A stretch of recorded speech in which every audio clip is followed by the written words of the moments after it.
This is Assam. These are the Paktai Hills on the Burma border, a forbidding 6,000-foot barrier between the Japs in Burma and our growing forces in India.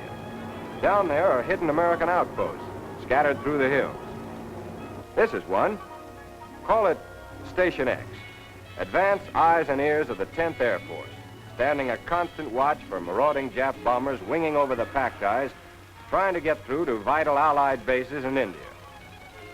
Although sometimes the Naga tribesmen wander by to trade food for a couple of empty cigarette tins, the 8 men at X are alone.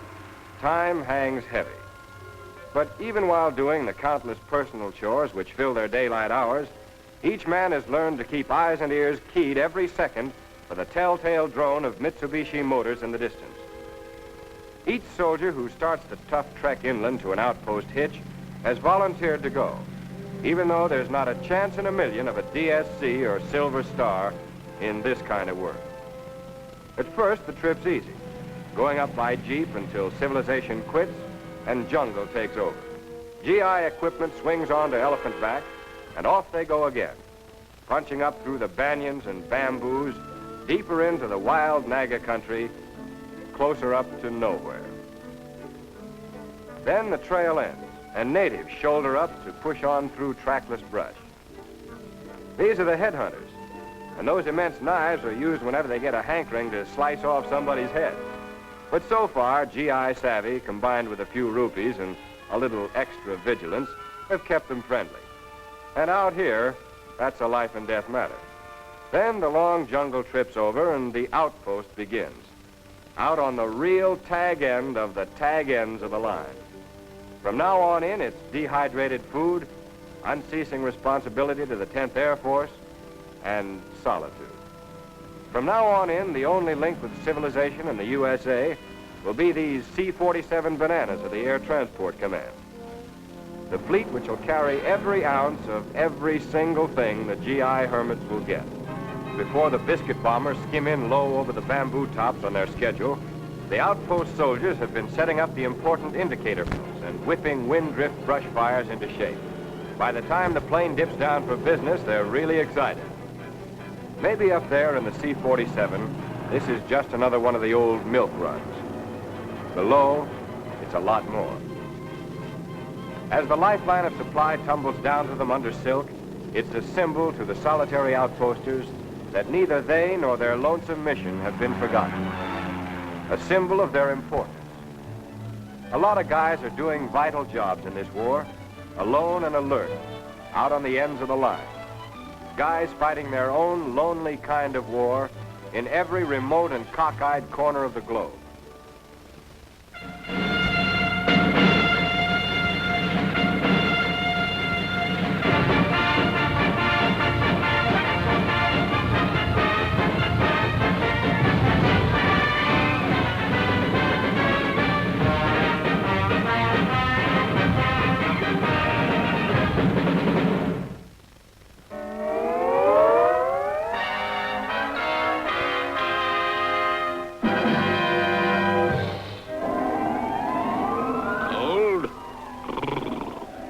So cold it would freeze the Jeep.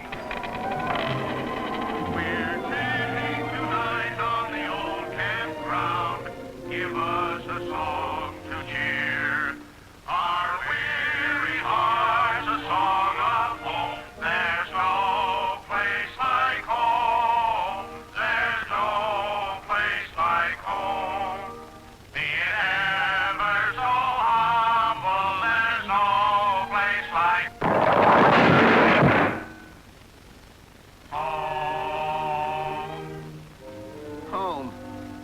They got it soft back there.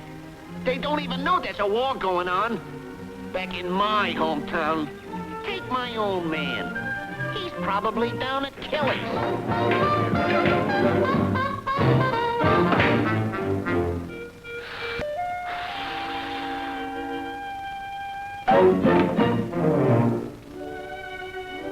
And more. I know what she's doing every afternoon. All afternoon. No, I haven't, but I'm dying. I heard all about it.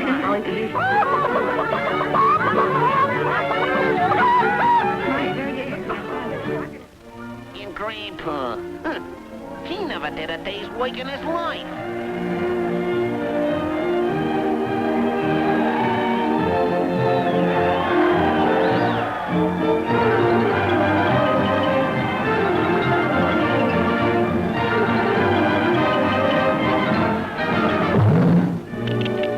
And my gal Sally Lou.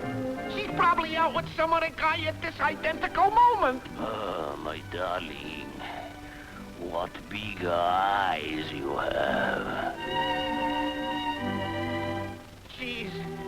They're loafing, playing, while I freeze up here. I wish I could see them. I'd tell them a thing or two.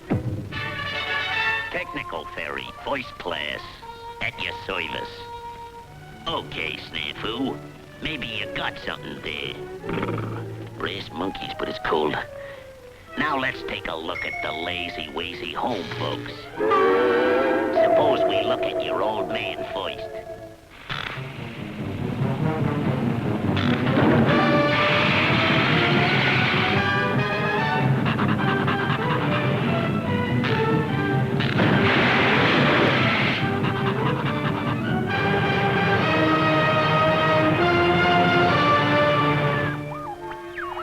Bridge game. Let's see how your ma is making out.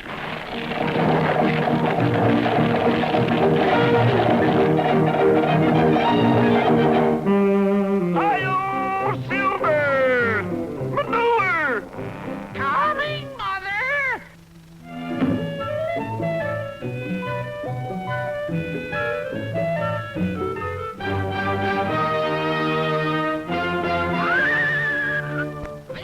Sure makes things grow, don't it? And that grandpa of yours.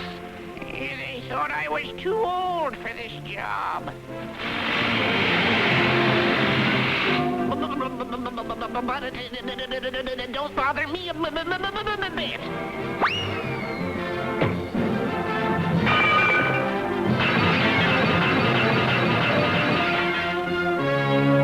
Shut them up in the other alley! Sally Lou has joined the wax. We're working like hell in the old hometown. They're working in the old hometown. Working in the old home. Town.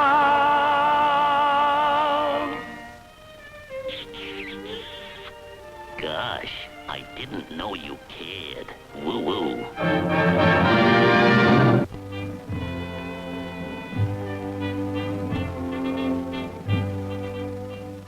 What makes a battle? This is what it takes to make a battle. These are American supplies out of the factories, foundries, mines, harvested from the soil, pouring in from all sections, all states, from the east and the south, from the Midwest and the West. Supplies, equipment, weapons, made with one purpose and one purpose only.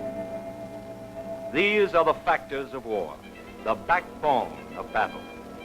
Take them away, destroy them, diminish them in number or quality, fail to replace them in time, and first the soldier and then the nation faces defeat, destruction, and death. Without them, no battle is possible. You, the millions of workers, men and women, young and old, high school kids and grandmothers, Democrats and Republicans, Protestants, Catholics and Jews, white and colored, you who make them, know their purpose. Give them to our fighting men and you give them the overwhelming power of the world's greatest industrial democracy. The power we are now using to rid the world of the Nazis. The power that will break the empire that produced the Jap executioners and murderers. Here we are combat loading our transports.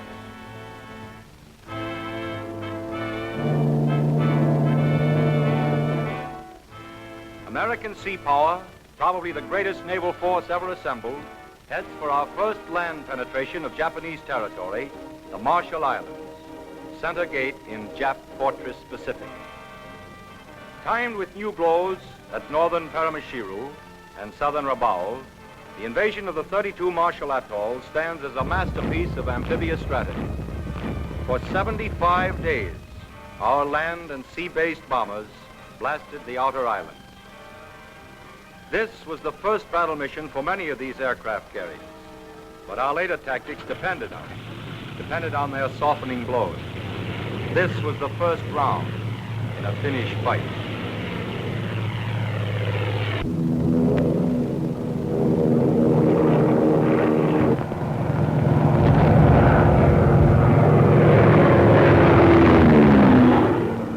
Remember the look of those Jap hangars? You'll see them again later.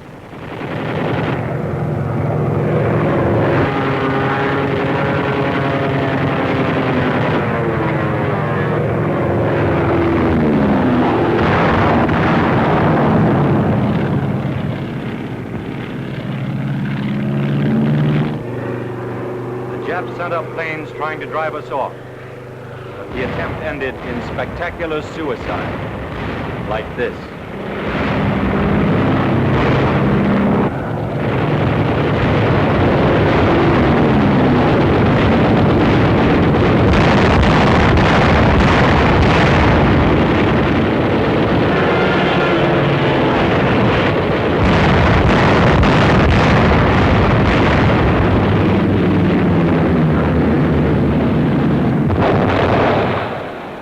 This bombardment led the Japs to expect our attack on the fringe of the Marshalls.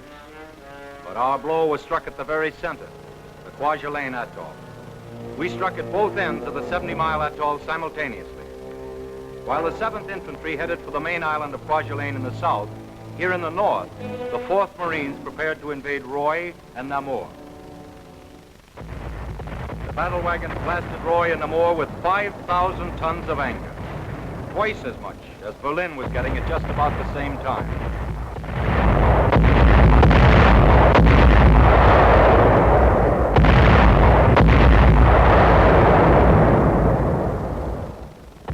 The men climbed down to the assault craft and wait for the signal for H-hour.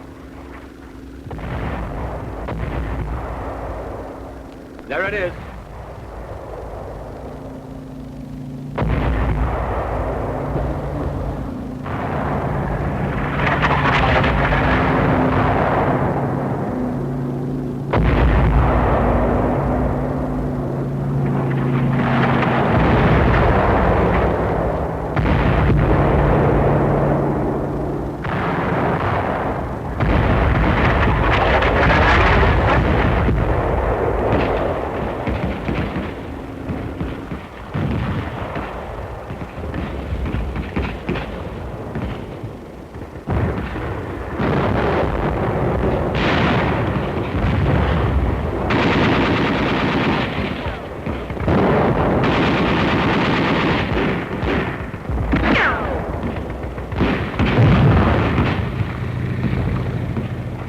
Communication post, coordinating the battles on land, sea, and air. They started straight in, covering their advance with mortar fire. On a half-mile-wide coral island, there's no room for complicated tactics and flanking movements. There's just infighting, shell hole hopping across flat, empty sand with no cover. Each man fights his own war against the Japs, hidden out there somewhere in the rubble.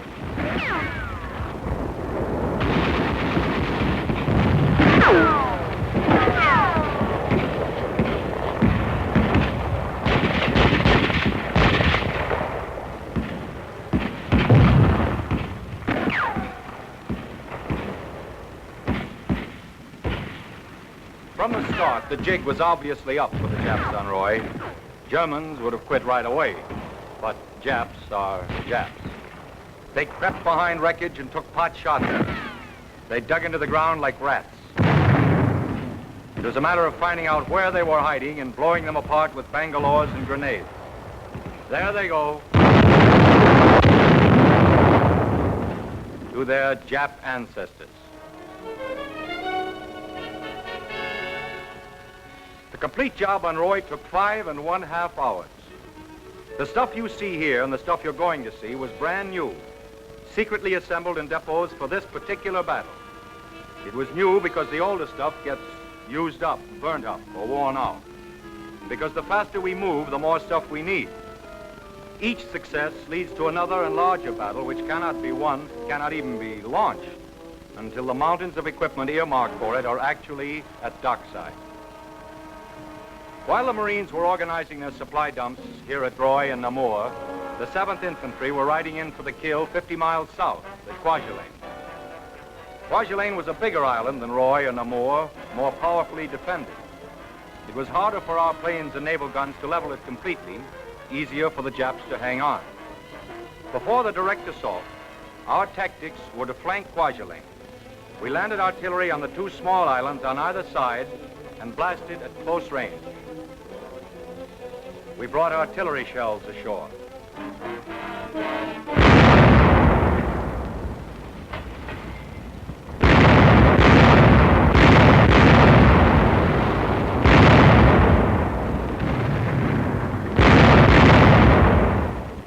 It took only a few moments of firing to empty these shell cases.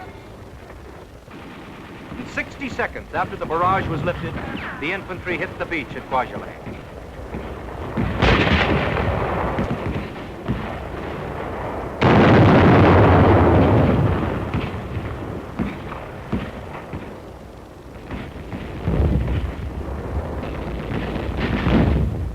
One more Jap pillbox.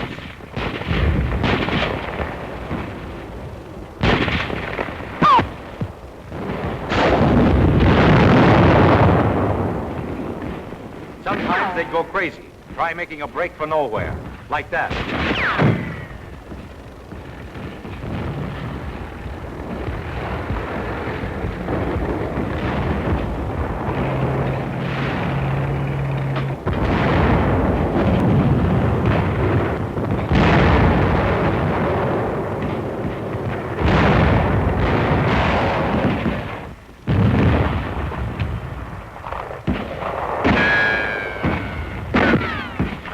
The same kind of dirty business, smoking and burning and blasting them out dead or alive.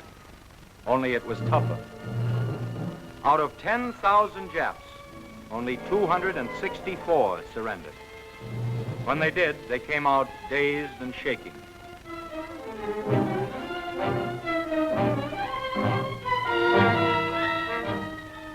This Jap made signs indicating that there were 10 other Imperial Marines still living in that pillbox. You can't blame them much for not believing what the loudspeaker was telling them, that we treat them fairly under the rules of the Geneva Convention. The guy was nuts enough to believe that Japan was going to dictate peace in the White House. You would hardly expect him to believe the truth when he heard it, or even when he saw it, as we fixed up the wounded. These sullen human beings were in terror that they'd receive the same fate they had given our boys at Bataan. Instead, we gave them cigarettes, food, and water. Soft, huh? The record shows who's soft. We just happen to be civilized. That's the difference. We told you to remember those hangars. This is what it took to make a battle. Burned, twisted, broken equipment. Stuff made for battle and destroyed in battle. You've got to be able to lose it. Lose it all. Make it all again. Keep on making it, no matter what. For that last battle, that final battle. Jap pillboxes, 5 feet of concrete. It took 16 inches of American firepower to let the air in. Anti-aircraft guns, gun mounts, shore guns. Radio tower that flashed a last message to Tokyo that came too late. And this also is what it took to make a battle.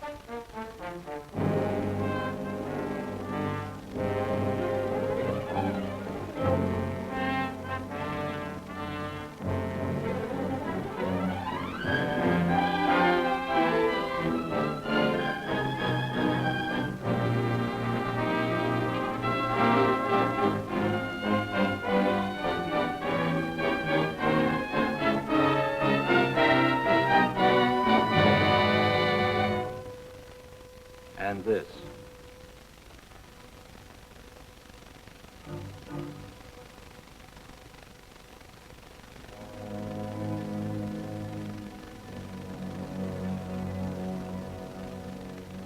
And this.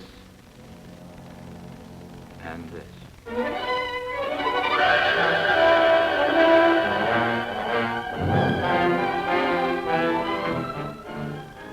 none of these men will be forgotten. This American will not go to his grave on Kwajalein unidentified. He'll be remembered, too.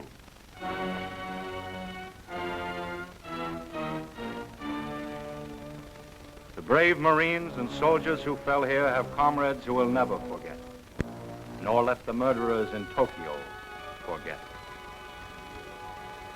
Yes, there'll be more battles, harder and fiercer battles, until all these honored dead are avenged with a terrible justice.